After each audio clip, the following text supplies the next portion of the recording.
अस्सलामुअलैकुम। सो कैसे हैं आप लोग। उम्मीद करते हैं कि आप तमाम लोग ठीक ठाक होंगे, खैरियत से होंगे। आज की वीडियो में हम कुवैत की कुछ बड़ी और इम्पोर्टेंट जो अपडेट आ रही है वो आप लोगों के साथ शेयर करने वाले हैं। अगर आप कुवैत में रहते हैं, कुवैत के हालात वाक़यात से बाखबर रहना चाहते हैं तो इस वीडियो को आप शुरू से लेकर आखिर तक जरूर देखें।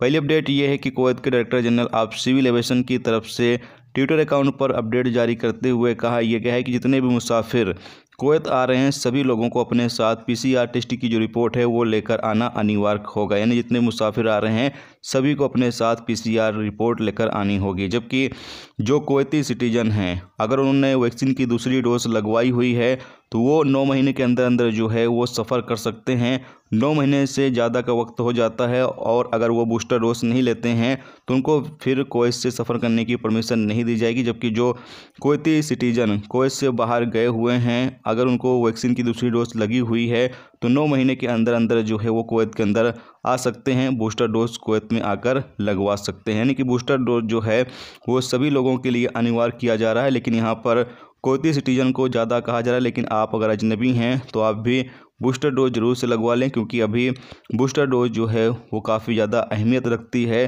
सफ़र करने के लिए भी और कोरोना वायरस से बचाने के लिए भी। इसके साथ ही अगली अपडेट ये है कि जैसा कि आपको होती है कि कुवैत में वीज़ा के कारोबारी लोग बहुत हैं और वो लोग क्या करते हैं कि लोगों को काम पर बुला लेते हैं और फिर उनको वो काम नहीं देते और मजबूरन लोग जो है इधर उधर काम करते हैं।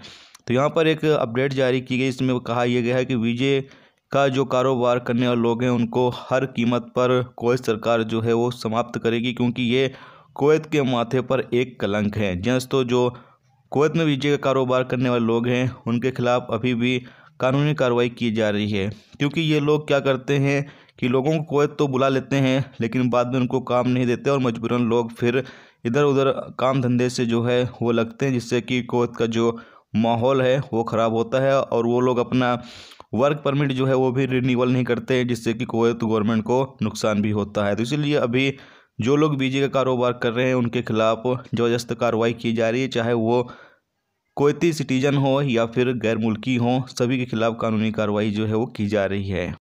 इसके साथ ही अगली अपडेट ये है कि जैसा कि आपको होते हैं कि कुवैत गवर्नमेंट की तरफ से जिनकी उम्र 60 साल या 60 साल से ज़्यादा है उनका वर्क परमिट रिन्यूअल करने की परमिशन जो है वो दे दी है।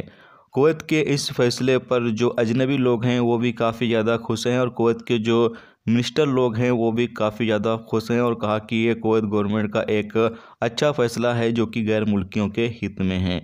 इसके साथ ही आज का क्या एक्सचेंज रेट चल रहा है वो भी आप लोगों के साथ शेयर कर दें। तो अगर आप इंडिया पैसा भेजेंगे तो 245 आज की तारीख में बन रहा है, जबकि बांग्लादेश का 281, पाकिस्तान का 572 और अगर हम बात करें नेपाल का 390।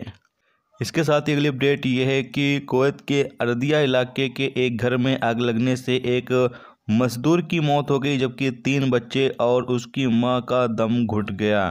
तो कुवैत के अर्दिया इलाके में ज़बरदस्त आग लगने से तकरीबन 4 से 5 लोगों की जो मौत है वो हुई है। तो ये थी दोस्तों आज की कुवैत की कुछ बड़ी और इम्पोर्टेंट अपडेट जो आप लोगों के साथ शेयर की गई। तो उम्मीद करता हूँ ये वीडियो आपको पसंद आई होगी। पसंद है वीडियो को लाइक और शेयर जरूर कर दें। चैनल पर नए हो चैनल को सब्सक्राइब कर लें, क्योंकि यहाँ पर आपको कुवैत के हवाले से जो भी ताज़ा तरीन अपडेट ताज़ा तरीन जानकारी होगी वो देखने को मिलती रहेगी। वीडियो देखने का बहुत बहुत शुक्रिया। अल्लाह हाफिज़।